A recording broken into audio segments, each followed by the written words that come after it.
Back in the winter of 2021, a financial earthquake absolutely rocked the world. It was a true David versus Goliath story, a tale of memes versus money, where an army of regular people all organized on the internet declared war on the titans of Wall Street. And this is the story of GameStop. Okay, so let's just get right into it, because the central question here is almost hard to believe. How on earth did a company that, let's be honest, most people thought was heading for the corporate graveyard, how did it suddenly become the center of a massive global financial drama? To get it, we have to start with the company itself. So our story kicks off with GameStop, a name that's probably pure nostalgia for anyone who grew up in the 90s or 2000s, right? It was the place to go for physical video games. But as the world moved from cartridges to the cloud, things were changing, and fast. I mean, the question was pretty simple. Why would you drive to a store when you could just download any game you wanted right from your couch? Sales were tanking, stores were closing, the company looked like it was bleeding out. And you know what they say, where there's blood in the water, the sharks start to circle. And that brings us to the other side of this whole thing, the massive hedge funds on Wall Street. They saw GameStop's decline not as a tragedy, but as a golden opportunity. They decided to place a huge, colossal bet that it would fail. So you really have to understand their weapon of choice here. It's called short selling. It sounds a little complex, but think of it like this. You borrow a share of a stock you think is junk, and you immediately sell it for, let's say, 20 bucks. Then you wait. If the price crashes down to $5, you buy it back, return the share you borrowed, and you just pocketed the $15 difference. You are literally making money off a company's failure. Now look at this number. Seriously, this is the key to the entire story. These hedge funds had shorted over 100% of GameStop's publicly available shares. You heard me right. They had borrowed and sold more shares than even existed for trading. It was an impossibly greedy bet, and it created a massive vulnerability. Basically, a ticking time bomb. And somebody was about to notice that bomb. Not another Wall Street firm, but a, let's say, chaotic, meme-loving, and surprisingly smart community of everyday investors, all gathering in a wild corner of the internet. Over on a Reddit forum called Wall Street Bets, people started connecting the dots. They saw this insane short interest number and realized the hedge funds had gotten way too greedy. So a plan started to form, spreading like wildfire through memes and passionate posts. What if they all just started buying GameStop shares and refused to sell? The price would have to go up.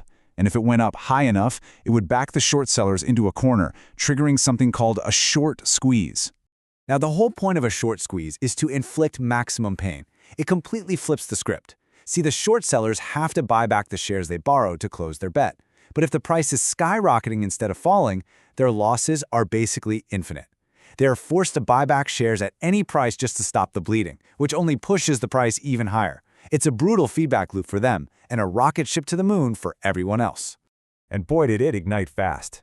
In early January 2021, GameStop stock was just kind of chilling at around 20 bucks a share. But then, the buying started. First a trickle, then an absolute flood. The fuse was lit. As the price blew past $40, then $80, then $150, the squeeze was on, and you can bet panic was setting in on Wall Street.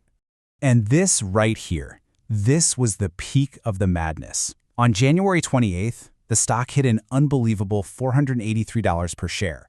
A company that Wall Street had valued as nearly worthless just a few months earlier was now one of the hottest stocks on the planet. The Reddit army was winning, and hedge funds were hemorrhaging billions of dollars a day. But you know, for so many people involved in this was never just about getting rich. It was a primal scream against a financial system they felt was rigged. It was payback for the 2008 financial crisis. It was the little guy finally getting to punch the bully in the nose. It was about sending a message. But then, at the absolute height of the frenzy, just when it seemed like the Reddit rebellion was on the verge of a truly historic victory, something completely unprecedented happened. The game was suddenly and very controversially put on pause. And then this happened. Right at the peak of the squeeze, with all the momentum in the world on their side, the buy button, it just disappeared for millions of everyday investors. Yeah, popular trading apps, Robinhood being the most famous one, suddenly restricted users from buying any more shares of GameStop and a few other so-called meme stocks. You could sell, but you couldn't buy. This move completely killed the upward momentum, and the outrage was instant. To millions, it looked like the establishment was changing the rules in the middle of the game just to save its own skin. After the trading was shut down and all the chaos that followed, the stock price eventually fell. When the dust finally settled, the financial world looked very, very different. So, who actually won? Well, as you can see, there were no clear winners. It was messy. On the Wall Street side, hedge funds like Melvin Capital lost billions of dollars and faced absolute humiliation. And for the retail investors, it was a story of extremes. Some people who got in early made life-changing money, while a lot of others, who got swept up in the hype, bought at the very top and suffered devastating losses. And all of this leaves us with the huge, lingering question of the whole saga. Was this a story about a Reddit mob manipulating the market? Or was it the moment that ripped the curtain back and exposed how the game was already rigged in favor of the powerful? That debate is still raging today.